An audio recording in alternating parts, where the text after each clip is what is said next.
أنفسنا ومن سيئات أعمالنا من يهده الله فلا مضل له ومن يضلله فلا هادي له ونشهد أن لا إله إلا الله وحده لا شريك له ونشهد أن محمدًا عبده ورسوله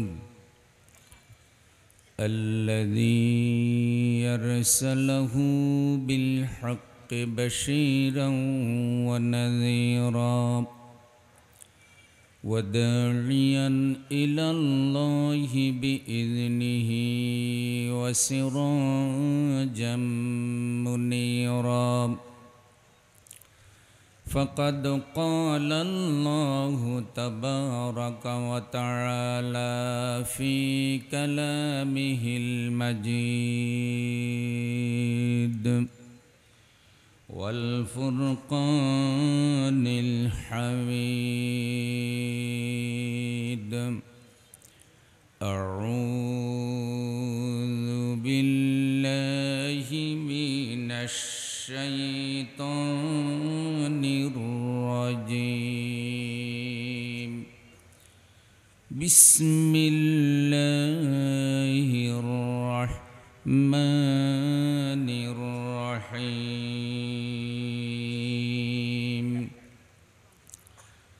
نون والقلم وما يسطرون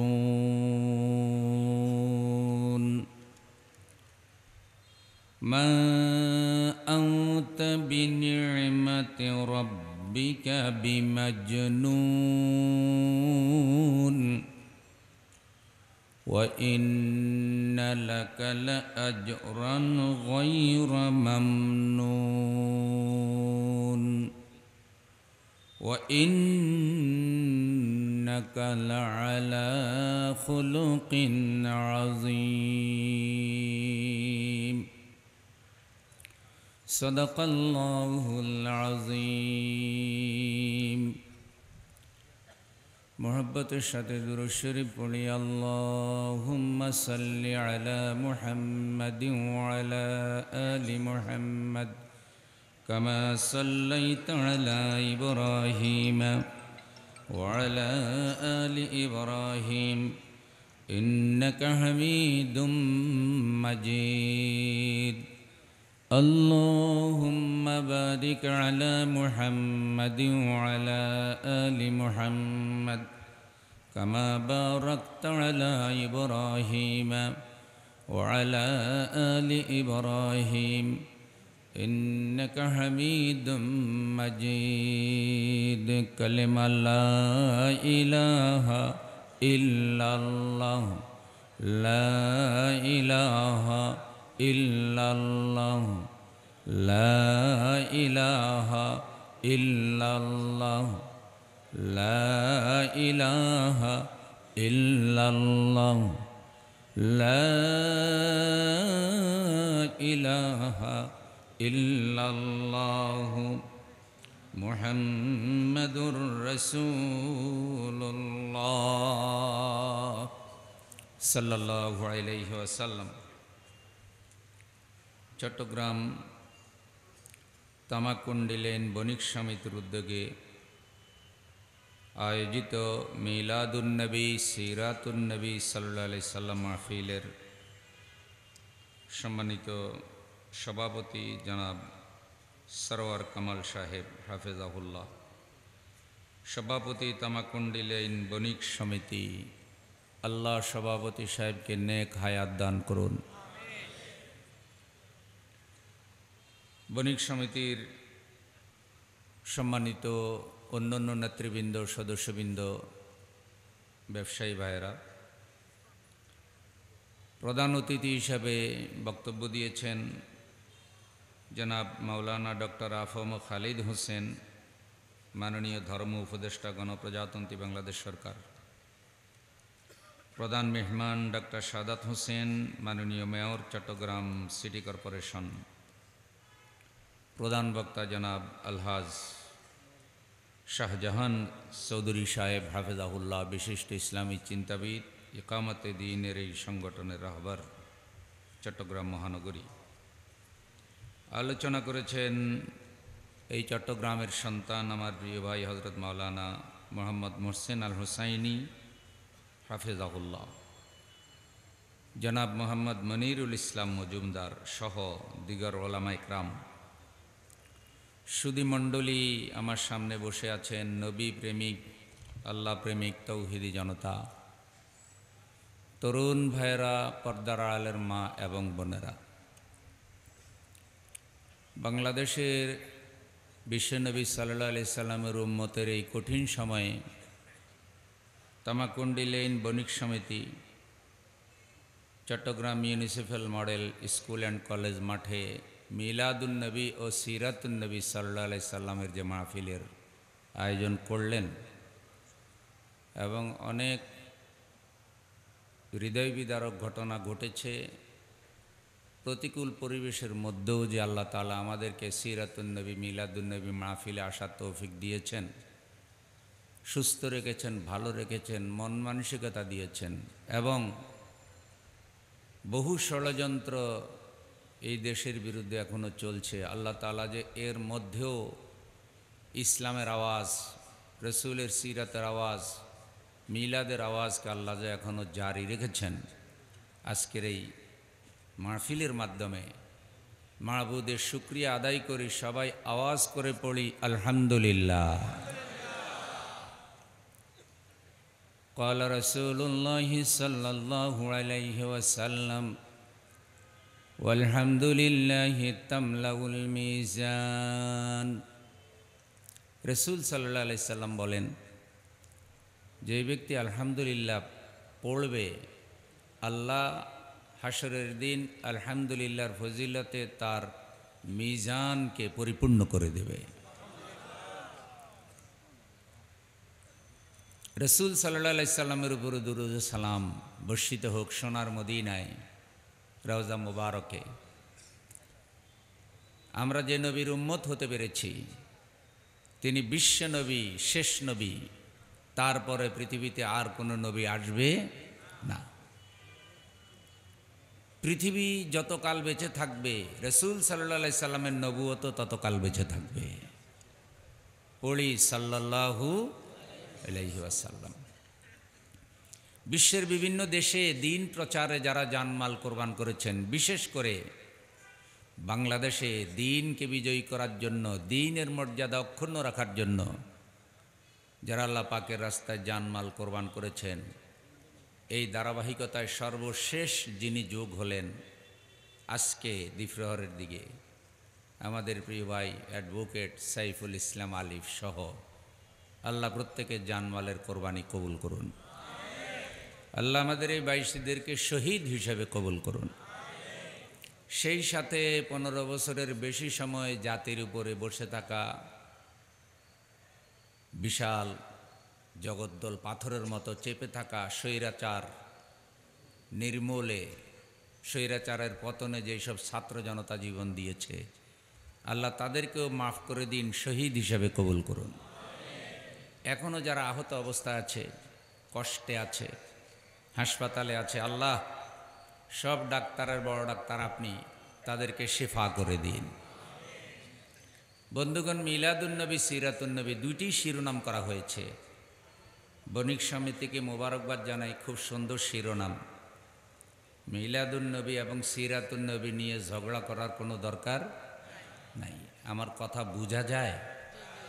যারা সামনে বসা আছেন তারা কথা শুনেন তো? তাহলে একটু নিরিবিলি শুনেন, কথা মনোযোগ দিয়ে শুনেন। শয়তান কিন্তু আপনাদেরকে নিয়ে খুব টেনশানে আছে। শয়তান চিন্তা করতেছে, এই মাঠে রসুলের জীবনী শুনে যদি এতগুলো মানুষ হেদায়েত হয়ে জান্নাতে চলে যায়, তাহলে শয়তানের এটা হেভি লস।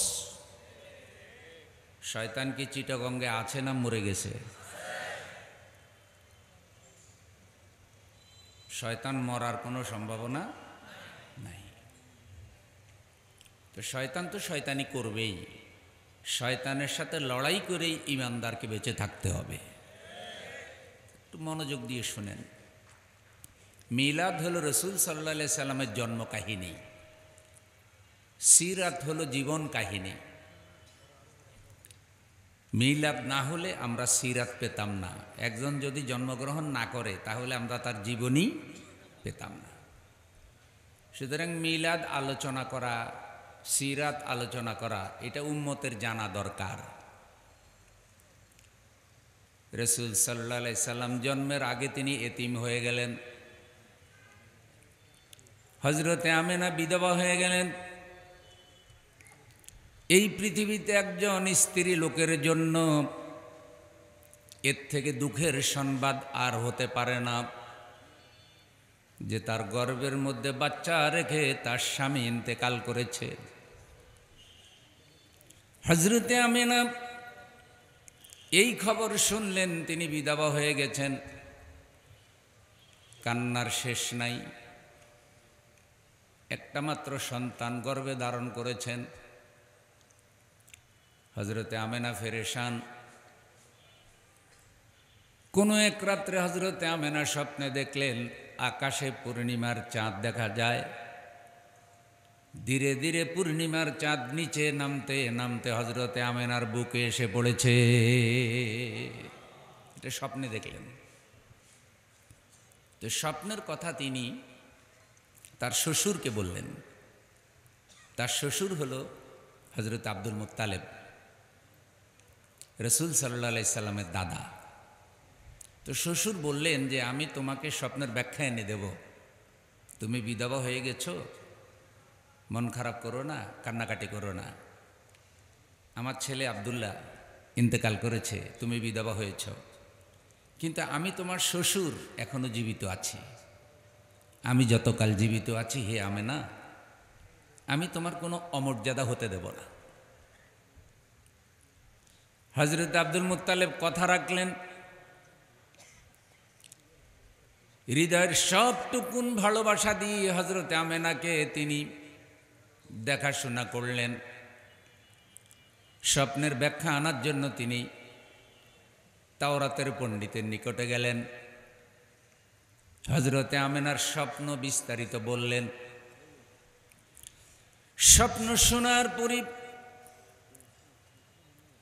স্বপ্ন বিশারদ বলল, আব্দুল মুত্তালিব, বড় বরকতময় স্বপ্ন। আপনার থেকে আমি প্রশ্ন করে আরও কিছু বিষয় জানলাম। ওই সময় স্বপ্ন ব্যাখ্যাদাতা আব্দুল মুত্তালিবকে কিছু প্রশ্ন করেছিলেন। সবগুলো প্রশ্নের জবাব জানার পর স্বপ্নের ব্যাখ্যাদাতা বলল, মোবারক স্বপ্ন, আপনার পুত্রবধূ এই পৃথিবীতে একজন সেরা মহিলা হবে, সম্মান কামাবে, গুণগান কামাবে।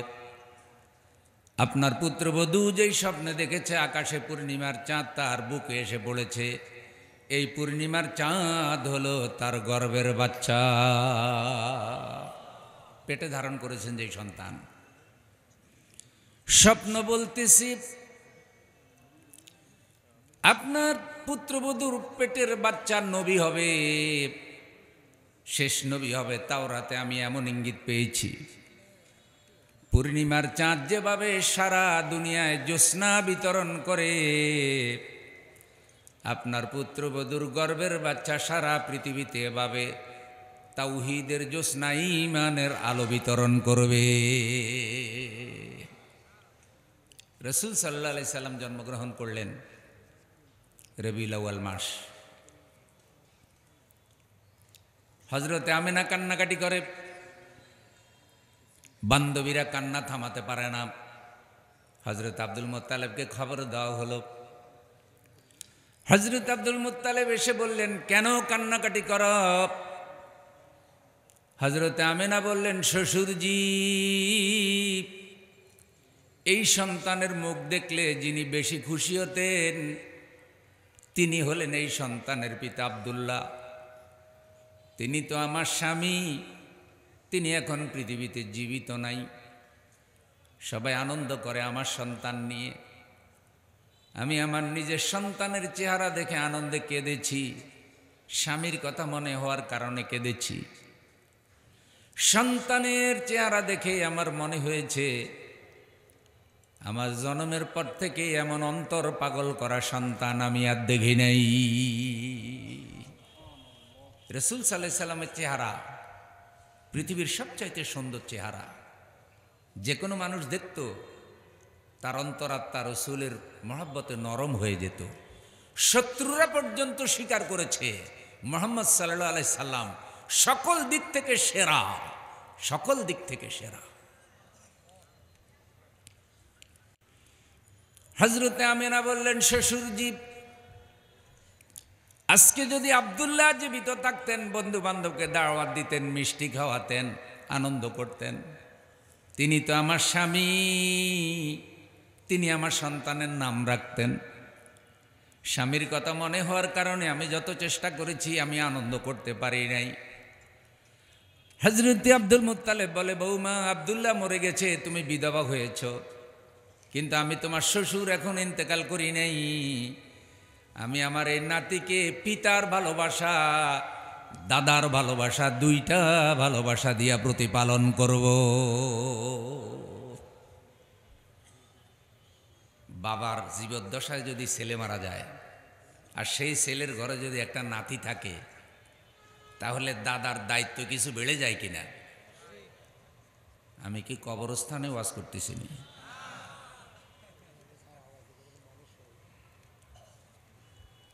দাদার দায়িত্ব বেড়ে যায়, কারণ ছেলে মারা গেছে, এখন নাতি। হযরত আব্দুল মুত্তালিব পরিপূর্ণ ডাবল দায়িত্ব পালন করেছে। রাসূল সাল্লাল্লাহু আলাইহি সাল্লামের সিরাত অতীতে আলোচনা হয়েছে। কিয়ামত পর্যন্ত মানুষ আমাদের নবীর সিরাত আলোচনা করবে, শেষ করতে পারবে না। আল্লাহর আকাশের নিচে জমিনের উপরে এইরকম মহামানব আর একজনও আসে নাই। সিরাতের কিতাব বাংলা ভাষায় ৪৫০০-এর বেশি ছাড়িয়ে গেছে, রচনা এবং অনুবাদ মিলায়। এখনো লেখা হচ্ছে, ভবিষ্যতে লেখা হবে।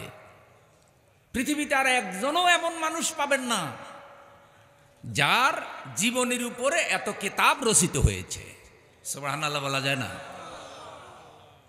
আচ্ছা ভাই, যারা ফুটবল খেলা দেখে, ফুটবল খেলা দেখে যখন তাদের প্রিয় খেলোয়াড় গোল দেয়, তো ফুটবলের সমর্থকেরা গোল বলেনি, আস্তে বলে না জোরে বলে? খুশিতে পায়ে জুতা মাথার উপরে মারে, জামা খুলে ফেলায়, ড্যান্স মারে। কেন? প্রিয় দল গোল দিয়ে দিছে। এই যে কোটি কোটি মানুষ একটা গোলের দৃশ্য দেখে গোল বলে, কয়টা সওয়াব হয়? যুবকদের ধারণা ১০-১২টা নেক তো হবেই, হবে না? রাসূল সাল্লাল্লাহু আলাইহি সাল্লাম বলেন, দ্বীনের কথা শুনে, কোরআনের কথা শুনে, হাদিসের কথা শুনে, অথবা স্বাভাবিকভাবে কেউ যদি সুবহানাল্লাহ, আলহামদুলিল্লাহ এই তাসবিহগুলি উচ্চারণ করে, আল্লাহ রসুল বলেন, ওয়া সুবহানাল্লাহ ওয়াল হামদুলিল্লাহ তামলাআন আও তামলাউ মা বাইনাস সামাওয়াতি ওয়াল আরদ। হুজুরের যে উম্মত এই তাসবিহগুলি বলবে, আল্লাহ সেই উম্মতের জন্য আসমান থেকে শুরু করে জমিন পর্যন্ত এই খালি জায়গাটা নেক আমলে পুরা করে দেবে। রাসূলের কথা সত্য নেই? কত ভাগ সত্য? আবার বলেন, কত ভাগ? অসত্য হওয়ার কি ২-১ ভাগ সম্ভাবনা আসেনি? তাহলে আসমান থেকে শুরু করে জমিন পর্যন্ত খালি জায়গাটা নেক আমলে পুরা হোক আমাদের জন্য, এটা কি চাই? গলার ভলিউম ফুল দিয়ে বলতে হবে সুবহানাল্লাহ। সবাই বলে নাই। এতগুলি মানুষ সুবহানাল্লাহ বললে সুবহানাল্লাহ শান কীরকম হওয়ার কথা কিছু বুঝি নাকি? স্লোগান দিতে দিতে ক্লান্ত হয়ে গেছেন, নাকি ভোটের জন্য জমা রাখছেন গলা? ২ হাত উঁচু করে বলতে হবে সুবহানাল্লাহ, আলহামদুলিল্লাহ, নারায়ে তাকবীর। মাশাআল্লাহ, এই তো বোঝা গেল হযরত আব্দুল মুত্তালিব পরিপূর্ণরূপে এই দায়িত্বটা পালন করছেন। আল্লাহ রসুলকে নিয়ে তিনি কাবাঘরে চলে গেছেন। ভাই, আমি সামান্য একটু ভূমিকা দিয়ে উপাসনার দিকে যাব, আমি লম্বা কথা বলবো না। কাবাঘরে গিয়ে তিনি রসুল সাল্লাল্লাহু আলাইহি সাল্লামকে কোলে করে আনন্দ করতেছে। এক পর্যায়ে রসুল সাল্লাল্লাহু আলাইহি সাল্লামের হাত কাবাঘরের দেওয়ালের সাথে লাগিয়ে দিয়েছে শিশু নবীর হাত। সেই দুইটি হাত আকাশের দিকে উঁচু করে ধরেছেন আব্দুল মুত্তালিব, কেঁদে কেঁদে বলতেছেন, ওগো কাবাঘরের মালিক আল্লাহ, জন্মের আগে আপনি আমার এই নাতিকে এতিম বানিয়েছেন। মা মারা গেলে এতিম হয় না, নাবালক অবস্থায় যদি কোনো সন্তানের বাবা মারা যায় তাকে এতিম বলে। হযরত আব্দুল মুত্তালিব কেঁদে কেঁদে বললেন, কাবাঘরের মালিক আল্লাহ, আব্দুল্লাহ যদি বেঁচে থাকতো আজকে আমার এই নাতির নাম রাখার জন্য আসতো। বৃদ্ধ বয়সে আমি দাদা হিসাবে ছেলের দায়িত্ব পালন করার জন্য এসেছি।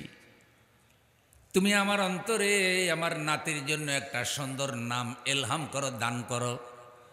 এমন একটা নাম নাতির জন্য রাখবো যেই নামটা শুনলে জগৎবাসীর অন্তরে আমার নাতির জন্য মহব্বত, ভালোবাসা সৃষ্টি হয়ে যায়।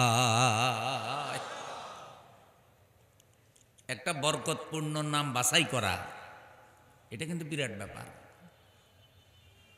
আল্লাহর কাছে তিনি চেয়েছেন, আল্লাহ তাআলা আরশে আজিমে তার আখিরি নবীর নাম হেফাজত করেছেন মুহাম্মাদুর রাসূলুল্লাহ। এই হলো এক বর্ণনা। আরেক বর্ণনায় বলা হয়েছে, হযরত আব্দুল মুত্তালিব কাবাঘরের বারান্দায় বসে আল্লাহ রসুলকে নিয়ে আনন্দ করে।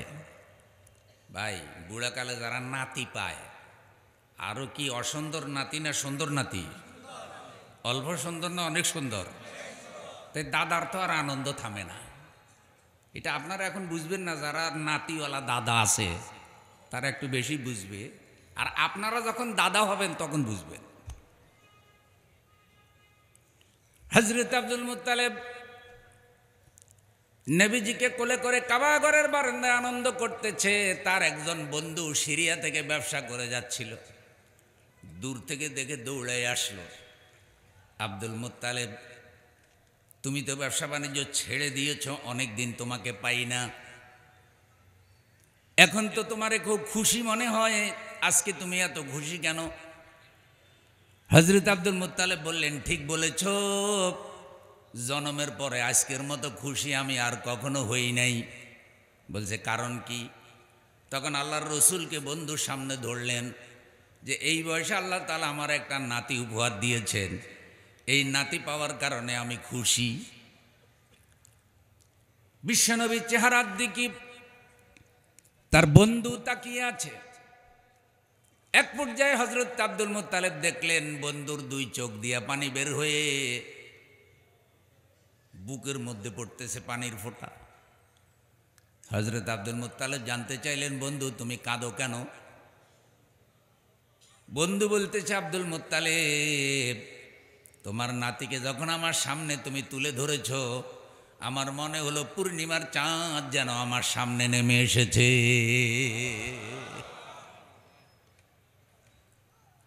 আমাদের রসুল বলেছেন, তোমরা আমার সৌন্দর্যের সাথে ইউসুফ আলাইহিস সালামের সৌন্দর্যের তুলনা করো না। ইউসুফ আলাইহিস সালামের সৌন্দর্যে মানুষের চক্ষু জয় হয়, আর রসুল সাল্লাল্লাহু আলাইহি সাল্লামের সৌন্দর্যে মানুষের অন্তরাত্মা জয় হয়ে যায়। বন্ধু জিজ্ঞাসা করল, আব্দুল মুত্তালিব, তুমি কি তোমার নাতির নাম রেখেছ? হযরত আব্দুল মুত্তালিব বললেন, না, এখনো তো রাখি নাই। বন্ধু বলল, অনুমতি দিলে আমি একটা নাম প্রস্তাব করি, যেই নামটা আমি তাওরাতে দেখেছি। হযরত আব্দুল মুত্তালিব অনুমতি দিলেন। বন্ধু বললেন, তোমার নাতির নাম রাখো মুহাম্মাদুর রাসূলুল্লাহ সাল্লাল্লাহু। আচ্ছা, সবাই মিলে বলেন তো, নামটা আপনাদের পছন্দ হয়েছে নি? হয়েছে নি? ভাই না, একটা সুন্দর নাম হওয়া এটাও তো একটা বিরাট ব্যাপার। ধরেন একজনের নাম হইল বুশ, একজনের নাম হইল কবিতা, ববিতা, আর ইদানিং যেসব নাম বাহির হয়েছে এগুলি তো অনেকটা উচ্চারণ করার অবস্থাও নাই। রসুল সাল্লাল্লাহু আলাইহি সাল্লামের নামের উপরে নাত রচিত হয়েছে, এখনো হচ্ছে, কিয়ামত পর্যন্ত হবে।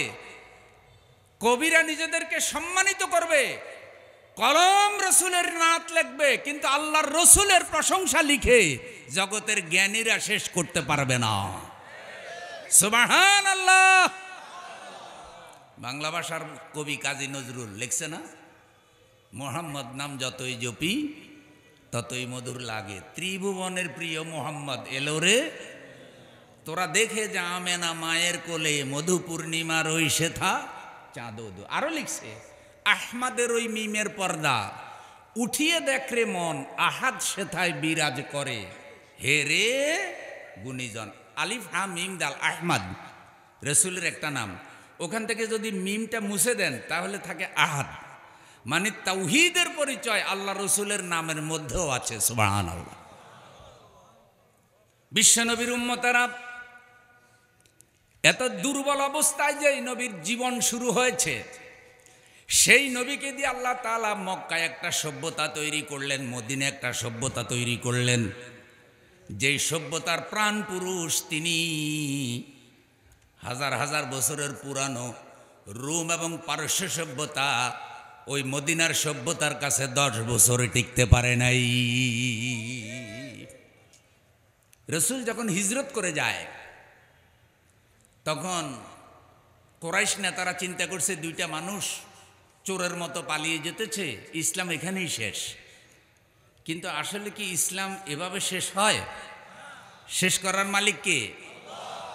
আল্লাহ না চাইলে কেউ শেষ করতে পারে, আর আল্লাহ যদি কাউকে শেষ করতে চায়, ক্ষমতা, বাহিনী, ক্যাডার সব থাকলেও এমন ভাবে পালাইয়া যায়, আমও যায়, সালাও যায়, গটি বাটি সবই যায়।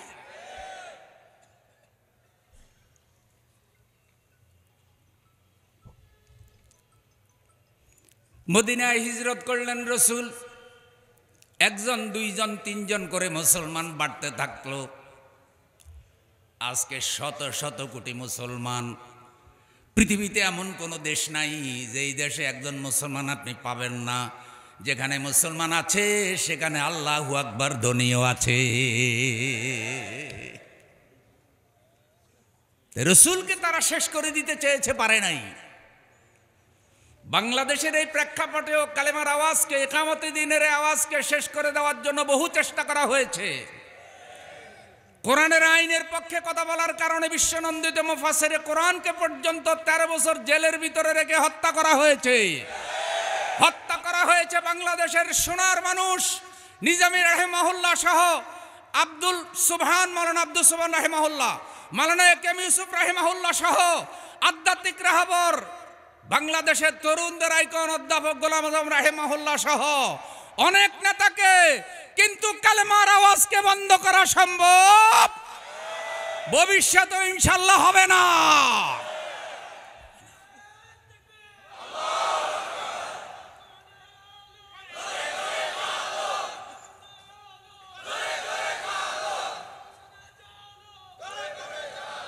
এখন শুনেন, রাসূল সাল্লাল্লাহু আলাইহি সাল্লাম এই জীবনের শুরু থেকেই প্রতিপালিত হলেন দুর্বল অবস্থায়। দুর্বল হইলে কাউকে একেবারে উড়িয়ে দিতে নাই, হিসাবে রাখতে হয়। হযরত আব্দুল মুত্তালিবের কোলের থেকে হযরতে হালিমা আল্লাহর রসুলকে প্রতিপালন করার জন্য নিয়ে গেলেন। তখনও তিনি শিশু। হালিমার বর্ণনাগুলি শুনেন, বলে শেষ করা যাবে না, সিরাতের কিতাবগুলিতে পাবেন। হালিমা বলছে, শিশু মুহাম্মদ সাল্লাল্লাহু আলাইহি সাল্লামকে নিয়ে যখন আমি বাড়ির পথে রওনা হলাম, আমার দুর্বল উট সবল হয়ে গেল। সবার আগে আমি চলে গেলাম। বাড়িতে গিয়ে দেখি আমার যে কুয়াগুলো শুকনো ছিল, কোনো পানি ছিল না, মরুভূমিতে সহজে পানি পাওয়া যায় না। মুহাম্মদ সাল্লাল্লাহু আলাইহি সাল্লাম যখন আমার বাড়িতে ঢুকলো, আমার শুকনা কুয়োগুলো মিঠা পানিতে ভরে গেল। আমার খেজুর গাছে তেমন খেজুর ছিল না। শিশু মোহাম্মদ যেদিন আমার বাড়িতে ঢুকলো, ওই খেজুর গাছগুলো খেজুর ধরা শুরু করে দিল। আমার বাড়ির চতুর্দিকে পাখিদের কলকাকলি ছিল না। মোহাম্মদ সাল্লাল্লাহু আলাইহি সাল্লাম যখন ঢুকলো, পাখি এসে আমার বাড়ি ভরে গেল। বকরির স্তনে কোনো দুধ ছিল না, বকরির স্তন দুধে ভরে গেল। আমি চিন্তা করলাম, এত রহমত এত বরকত আমার ঘরে আসলো কেমনে? যোগ বিয়োগ হিসাব করে মিলালাম, শিশু মোহাম্মদ যখন আমার ঘরে ছিল না, তখন এত বরকত ছিল না। যেই দিন থেকে আমি আল্লাহর রসুলকে আমার ঘরে ঢুকালাম, প্রতিপালন করা শুরু করলাম, সেই দিন থেকে আল্লাহ আমার ঘরে রহমত আর বরকতের দরজা খুলে দিল। হালিমার বর্ণনা, হালিমা বলতেছে, আমি মোহাম্মদকে দুধ খাওয়াইতে গেছি। তো হালিমার তো একটা গর্ভের সন্তান আছে। তো রসুলকে যখন দুধ খাওয়াইতে গেছে, আল্লাহ রসুল একটা স্তন থেকে খায়, আরেকটা স্তন খায় না। শিশু নবী একটা স্তন থেকে খায়, আরেকটা থেকে খায় না। বলেন তো আরেকটা থেকে কেন খায় না? রসুলের দুধ ভয়ের জন্য আরেকটা রেখে দিয়েছে। ন্যায় বিচার কারে কয়? আর আমরা আমাদের আফন বাইয়ে জায়গাটা দখল করে গরু নেই। আর বাইরে কয় কি, ভাই তোরা আল্লাহ দিব।